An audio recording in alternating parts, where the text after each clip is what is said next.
Hi and hello everyone, welcome back to my channel Mishi daily routine. तो आपको पता है कि मेरे चैनल पे आपको मिलते हैं घर से रिलेटेड, किचन से रिलेटेड बहुत ही अमेजिंग से टिप्स एंड ट्रिक्स और ऐसी हैबिट्स जो आपके घर को और आपके किचन को बहुत ही अमेजिंग बना सकती हैं और आपको भी रख सकती हैं स्ट्रेस फ्री।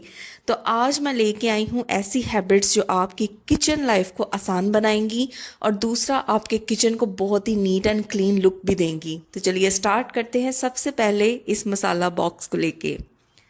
तो ऐसा मसाला बॉक्स तो आजकल हर घर में पाया जाता है, चाहे वो प्लास्टिक का हो चाहे वो स्टील का हो। ये बहुत ही कन्वीनियंट रहता है क्योंकि सारे जो स्पाइसेस हैं वो एक साथ एक ही बॉक्स में हमें मिल जाते हैं। लेकिन क्या होता है कि जब हम इसे यूज़ करते रहते हैं तो जो जितनी भी स्पाइसेस होती हैं वो इस बॉक्स के अंदर गिरती रहती हैं और हम इसकी तरफ इतना ज़्यादा ध्यान नहीं देते, जिसकी वजह से बहुत ज़्यादा स्पाइसेस बॉक्स के अंदर जमा होना शुरू हो जाती हैं। तो मैं क्या करूँगी, आपको एक बहुत ही आसान सा ट्रिक बताऊँगी और टिप बताऊँगी जिससे आप अपने मसाला बॉक्स को बहुत ही नीट एंड क्लीन लुक भी दे सकते हैं। तो आपने क्या करना है, टिश्यू पेपर लेके या कोई सा भी कपड़ा जो आप क्लीनिंग के लिए, किचन क्लीनिंग के लिए यूज़ करते हैं, उसे लेके आपने अच्छी तरह से इस मसाला बॉक्स को क्लीन कर लेना है। तो आप देख सकते हैं कि कितनी ज़्यादा स्पाइसेस मसाला बॉक्स में इकट्ठी हुई थी। अब जो स्पून हम यूज़ करते हैं इन स्पाइसेस को डालने के लिए, उसको भी अच्छी तरह से क्लीन कर लेंगे और मीनवाइल जो इसका ढक्कन है, जो इसका लिड है, उसको भी अच्छी तरह से मैं वाइप आउट कर लूँगी। आप चाहें तो इसको अच्छी तरह से स्पंज से वॉश भी कर सकते हैं। तो बस बॉक्स की अच्छी तरह से मैंने क्लीनिंग कर ली है। तो आप देख सकते हैं कि टिश्यू के ऊपर कितना ज़्यादा जो गंध है स्पाइसेस का वो लगा हुआ है। अब मैं क्या करूँगी, इस मसाला बॉक्स को नीट एंड क्लीन लुक देने के लिए टिश्यू पेपर का यूज़ करूँगी। जो किचन के अंदर हम वाइपिंग के लिए टिश्यू पेपर यूज़ करते हैं, उसी टिश्यू पेपर का मैं यूज़ करूँगी यहाँ पे। तो जितने भी साइज़ का है आपका मसाला बॉक्स, आपने उतने साइज़ का टिश्यू पेपर ले लेना है और मसाला बॉक्स की बेस के ऊपर अच्छी तरह से हमने टिश्यू पेपर को फिक्स कर देना है। अब जितने भी मेरे छोटे कंटेनर्स हैं या जार्स हैं जिसके अंदर स्पाइसेस हैं, उनको एक एक करके मैं इस टिश्यू पेपर के ऊपर रखती जाऊंगी। तो इससे क्या होगा कि जब भी हम कुकिंग करते हुए स्पाइसेस का यूज़ करेंगे तो स्पाइसेस मसाला बॉक्स के अंदर गिरने के बजाय टिश्यू पेपर के ऊपर गिरेंगी। और इसका एक फ़ायदा ये होगा कि हम या तो इसको ईज़िली आफ्टर 1 वीक और 2 वीक्स हम टिश्यू पेपर को रिमूव कर सकते हैं, और अगर बहुत ज़्यादा गंदा नहीं है तो इसको हम जस्ट झाड़ के भी यूज़ कर सकते हैं और दोबारा इसी टिश्यू पेपर का इस्तेमाल कर सकते हैं। तो देखिएगा कि ये ट्रिक आपके किचन को कितनी नीट एंड क्लीन लुक देगा। तो मैं उम्मीद करती हूँ कि आपको ये ट्रिक ज़रूर पसंद आएगा। तो चलते हैं जी नेक्स्ट टिप की तरफ, जो कि आपके किचन को मज़ीद अच्छी लुक देगा और उसके अंदर आपका भी बेनिफिट है। तो देख लेते हैं कि जी वो ट्रिक और टिप क्या है। तो जब भी हम डिशेस वॉश करते हैं, बर्तन वॉश करते हैं, तो अक्सर क्या होता है कि जो हमारे क्लोथ्स होते हैं उनकी जो स्लीव्स होती हैं वो बहुत ज़्यादा लंबी होती हैं। तो डिशेस को वॉश करते हुए क्या होता है कि हमारी स्लीव्स लंबे होने की वजह से गीली हो जाती हैं, भीग जाती हैं। और इस चीज़ को ओवरकम करने के लिए जो मैं आपको आज टिप दूंगी वो बहुत ही ज़बरदस्त है। उसके लिए आपको कोई बहुत ही बड़ी चीज़ या बहुत ही एक्सपेंसिव चीज़ नहीं रिक्वायर, आपको बस रिक्वायर है घर में मौजूद रबर बैंड। तो स्लीव्स को गीला होने से बचाने के लिए, क्योंकि बाद में ये फिर ड्राई होने में भी बहुत ज़्यादा टाइम लेती हैं, हम यूज़ करेंगे रबर बैंड का। हमने क्या करना है कि स्लीव्स को अच्छी तरह से हमने फोल्ड कर लेना है और फोल्ड करके हमने इसे ऊपर की तरफ कर लेना है और उसके बाद हमने रबर बैंड लेना है और जो फोल्डेड स्लीव है उसके ऊपर हमने रबर बैंड को अटैच कर देना है।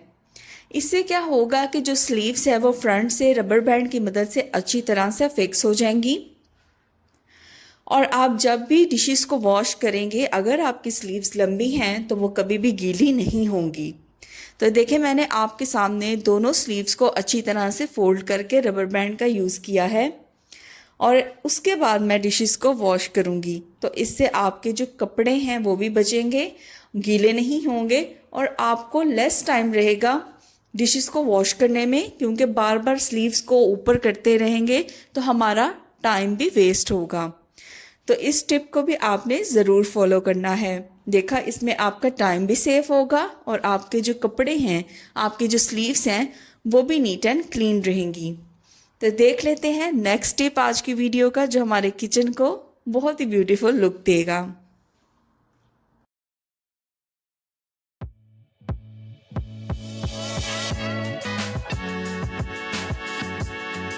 तो अब बात कर लेते हैं किचन में रखे हुए डस्टबिन को लेके। हम क्या करते हैं, डस्टबिन का जो पेपर है उसको हम तभी चेंज करते हैं जब वो पूरी तरह से फिलअप हो जाता है। लेकिन अक्सर डस्टबिन के अंदर हम ऐसी चीज़ों को भी फेंकते हैं जिसकी थोड़ी देर बाद ही स्मेल आने लग जाती है और पूरे किचन में फैल जाती है, जिसकी वजह से पूरे किचन में से अजीबोगरीब सी स्मेल आने लग जाती है। तो मेरा यहाँ पे मशवरा आपको यही है कि किचन में लगाए गए जो डस्टबिन हैं उनके पेपर्स को डेली बेसिस पे रिमूव करें, ताकि आपका जो किचन है वो स्मेल फ्री रहे और किसी भी किस्म की बदबू आपके किचन में से ना आए। तो इस आदत को ज़रूर अपनाएं और डेली बेसिस पे अपने किचन में रखे हुए डस्टबिन का पेपर चेंज करें।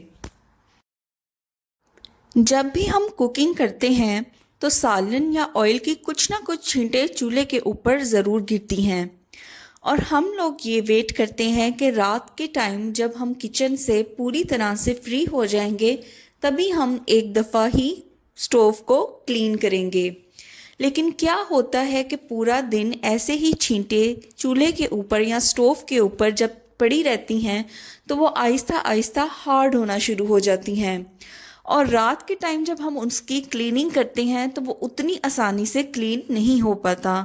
तो आप अपनी ये आदत बना लें कि जब भी आप कुकिंग से फ्री हो जाएं, जो मेन मील आप प्रिपेयर कर लें, तो उसके बाद कोई सा भी डैम्प किचन टॉवल लेके आप अच्छी तरह से स्टोव की ऊपर वाली सरफेस को क्लीन कर दें, ताकि जितनी भी छींटे सालन की या ऑयल की उसके ऊपर गिरी हैं वो रिमूव हो जाएं। क्योंकि जब आप पूरा दिन गुजारने के बाद रात में उसे क्लीन करेंगे तो वो स्टेन्स बहुत ज़्यादा हार्ड हो चुके होंगे और उसको क्लीन करने में आपकी ज़्यादा एफर्ट भी लगेगी और आपको टाइम भी ज़्यादा लगेगा। तो बेहतर यही है कि जैसे ही आप कुकिंग से फ्री हो जाएं, डैम्प किचन टॉवल लेके आप अच्छी तरह से उन स्टेन्स को रिमूव कर दें, ताकि आप भी हैसल फ्री रहें और आपका जो किचन स्टोव है वो भी पूरा दिन नीट एंड क्लीन लुक देता रहे। तो मैं उम्मीद करती हूँ कि आप इस चीज़ को अपनी हैबिट ज़रूर बनाएंगे और आपका किचन इससे बहुत ही अच्छी लुक देगा। तो देख लेते हैं नेक्स्ट ऐसी हैबिट जो हमारे किचन को और भी मज़ीद अच्छी लुक दे।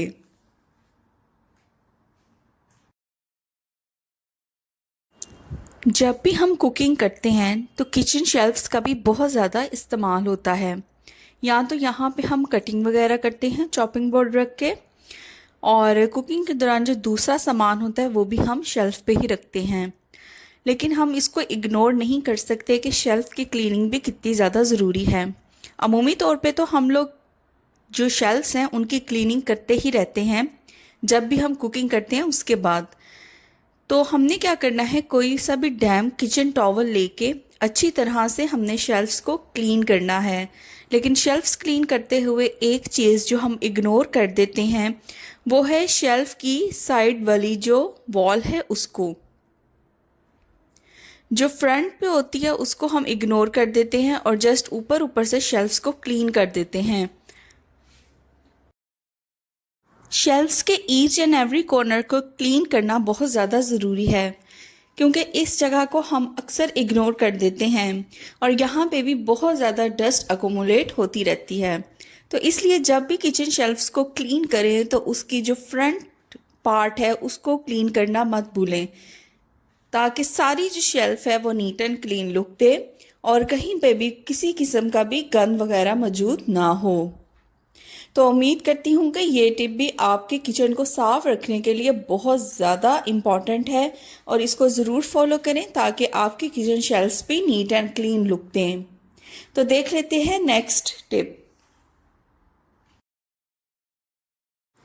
अब बात कर लेते हैं किचन में मौजूद लिक्विड सोप कंटेनर की, यानी जो हम डिश वॉश यूज़ करते हैं उसके कंटेनर की बात कर लेते हैं। कहने को तो ये कंटेनर है, लेकिन फिर भी यहाँ पे बहुत ज़्यादा सोप शेल्फ के ऊपर भी अकोमुलेट हो जाता है। तो शेल्फ के जिस हिस्से में हमने ये कंटेनर रखा होता है वहाँ पे भी नीचे बहुत ज़्यादा पानी या सोप इकट्ठा हो जाता है, क्योंकि डिशेस को वॉश करने के लिए जब हम इसे यूज़ करते हैं तो वहाँ पे पानी इकट्ठा होता रहता है। और जहाँ पे हम स्पंज रखते हैं वो वाला पार्ट भी बहुत ज़्यादा गंदा हो जाता है। तो वीक में एक दफ़ा तो आप इसे ज़रूर क्लीन करें। और जैसा कि आप देख रहे हैं कि मेरा जो स्पंज है वो डिस्कार्ड करने वाला हो चुका है, यानी वो ख़राब हो चुका है। तो डिस्कार्ड करने से पहले मैं इसी से अपने कंटेनर को क्लीन कर लूँगी अच्छी तरह, ताकि डिस्कार्ड करने से पहले इसका एक और फ़ायदा भी मुझे मिल जाए। तो अच्छी तरह से मैं इसे इसी स्पंज से क्लीन कर लूँगी। अच्छी तरह से क्लीन करने के बाद जो भी पानी इसके अंदर रह जाएगा उसको ड्रेन आउट कर लेना है। और किचन टॉवल लेके जो आप शेल्फ्स के लिए यूज़ करते हैं उससे अच्छी तरह से मैं इसे ड्राई कर लूँगी। और ड्राई करने के बाद ही मैं इसे दोबारा इसकी प्लेस पे रखूँगी। तो देखिए मैंने यहाँ पे किचन टॉवल ले लिया है जो मैं शेल्फ्स को क्लीन करने के लिए यूज़ करती हूँ। उससे अच्छी तरह मैं इस कंटेनर को ड्राई आउट कर लूँगी और उसके बाद इसे मैं इसकी स्पेस पे वापस रख दूँगी। और जो स्पंज था उसको मैं डिस्कार्ड कर दूँगी और न्यू स्पंज उसकी जगह पे मैं रख दूँगी। तो आप देख सकते हैं कि जहाँ पे मैंने ये कंटेनर रखा था उस एरिया को भी अच्छी तरह से मैं क्लीन आउट कर लूँगी, ताकि नीचे शेल्फ के ऊपर भी किसी किस्म का पानी मौजूद ना रहे। तो मीनवाइल यहाँ पे स्पंज को भी मैं चेंज कर दूँगी और ये जो जूना होता है इसको भी मैं चेंज कर दूँगी। तो देखिए कितनी अमेजिंग सी नीट एंड क्लीन लुक आएगी आपके किचन की।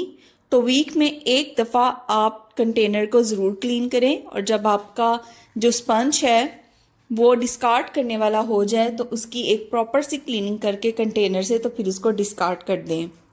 अब बात कर लेते हैं जी हमारे किचन में मौजूद इस बास्केट की, जिसके अंदर अक्सर हमने ऑयल बॉटल्स या टी का सामान रखा होता है। पूरे किचन की तो हम क्लीनिंग कर लेते हैं, लेकिन इस बास्केट को या इस ट्रे को हम अक्सर भूल जाते हैं। तो ये देखें मेरे किचन में एक बड़ी ट्रे है और उसके अंदर मैंने ये छोटी ट्रे रखी हुई है, जिसके अंदर मैं ऑयल्स की सारी बॉटल्स रखती हूँ। तो क्या होता है, नीचे वाली जो ट्रे है वो तो सेफ़ है, लेकिन जहाँ पे मैंने ऑयल रखा है आपको अच्छी तरह से या वाज़िया तौर पे ऑयल्स के निशान यहाँ पे नज़र आ रहे होंगे। तो इसको भी वक्तन वक्तन क्लीन करना बहुत ज़्यादा ज़रूरी होता है। हमें यही होता है कि दोबारा हम यहाँ पे ऑयल बॉटल्स रख देंगे तो नीचे से जो निशान हैं वो नज़र नहीं आएंगे, लेकिन यही ऑयल हम यूज़ करते हैं कुकिंग के लिए, और अक्सर जो कीड़े मकोड़े होते हैं वो भी ऑयल की स्मेल से फैसिनेट होके आपके उस कंटेनर या बास्केट में आ सकते हैं। तो रेगुलरली इसका क्लीन होना बहुत ज़्यादा ज़रूरी है। तो कोई सा भी कॉमन जो हम लिक्विड डिश वॉश यूज़ करते हैं उससे अच्छी तरह से इसको क्लीन आउट कर लेंगे और अच्छी तरह से इसे वॉश करें, और सेम उसी तरीके से आप इसे ड्राई कर दें जैसे मैंने कंटेनर को क्लीन किया था। तो यहाँ पे जी देखिए मैंने इसे अच्छी तरह से साफ़ कर लिया है और अब मैं इसको कर लूँगी ड्राई। तो कितनी इसकी नीट एंड क्लीन लुक आ जाएगी आप देख सकते हैं। तो ऑयल वाली बास्केट को तो हमने क्लीन आउट कर लिया। अब ऑयल वाली बॉटल्स को उस बास्केट के अंदर रखने से पहले अच्छी तरह से मैं लिक्विड डिश वॉश से इनको भी क्लीन आउट कर लूँगी, ताकि इनके ऊपर भी जो ऑयल लगा हुआ है वो रिमूव हो जाए, और जब मैं इनको इसकी बास्केट में रखूँ तो कोई भी स्टेन नीचे ना आए। तो सेम उसी लिक्विड डिश वॉश से मैं इन बॉटल्स को अच्छी तरह से क्लीन आउट कर लूँगी। इनको अंदर से कैसे क्लीन किया जाता है, क्योंकि इनके जो नोज़ल होते हैं वो बहुत ज़्यादा छोटे होते हैं, तो ये भी मैं आपसे किसी वीडियो में ज़रूर शेयर करूँगी कि ऑयल बॉटल्स को आप अंदर से कैसे साफ़ करते हैं।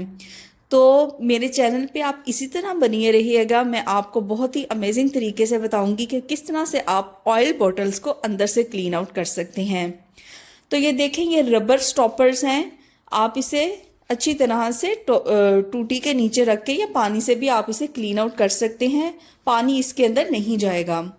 तो ये देखें, मैंने अपनी ऑयल बॉटल्स को भी अच्छी तरह क्लीन आउट कर लिया है और बास्केट में रखने से पहले मैं इनको सेम उसी तरीके से ड्राई आउट कर लूँगी। और ड्राई आउट करने के बाद मैं इनको दोबारा इनकी प्लेस पे रख दूँगी। तो ये तो थी ऑयल वाली बास्केट की क्लीनिंग। अब जो बड़ी वाली बास्केट है वहाँ पे आप देख सकते हैं कि मैंने जैम रखा है, टी रखी हुई है, अचार है। तो एक एक करके इन सारी चीज़ों को भी मैं बाहर निकालूंगी। और ये जो बड़ी ट्रे है ना, ये मैंने शेल्फ के साथ फिक्स की हुई है ताकि ये स्लिप ना करे। तो ये बहुत ज़्यादा गंदी नहीं थी क्योंकि ऑयल वाली जो बास्केट है वो मैंने इसके अंदर सेपरेट से रखी है। तो जस्ट एक डस्ट थी, इसलिए मैंने किचन टॉवल को सिर्फ डैम करके इसको क्लीन आउट कर लिया है। तो जितनी भी डस्ट थी इसके कॉर्नर से मैं अच्छी तरह वो वाइप आउट कर दूंगी। और चीज़ें जो इसके अंदर पड़ी हुई थी उनको भी रखने से पहले मैं हल्का हल्का सा साफ कर लूंगी और दोबारा उनकी प्लेस के ऊपर मैं रखती जाऊंगी। तो इस तरह भी आपके किचन की जो लुक है वो बहुत ही नीट एंड क्लीन आएगी। तो ये तो थे जी चंद से टिप्स, थोड़े से टिप्स जो आपके किचन को बहुत ज़्यादा ब्यूटीफुल बना सकते हैं, नीट बना सकते हैं और आपके टाइम को भी सेव कर सकते हैं। तो ऐसे ही टिप्स एंड ट्रिप्स देखने के लिए आप मेरे चैनल पर बनिए रहिएगा। किचन से रिलेटेड, होम ऑर्गेनाइजेशन से रिलेटेड मैं आपको बहुत सी अमेजिंग वीडियोस ऐसे ही देती रहूँगी। तो मिलते हैं आपसे नेक्स्ट वीडियो में। Till then take care, bye bye.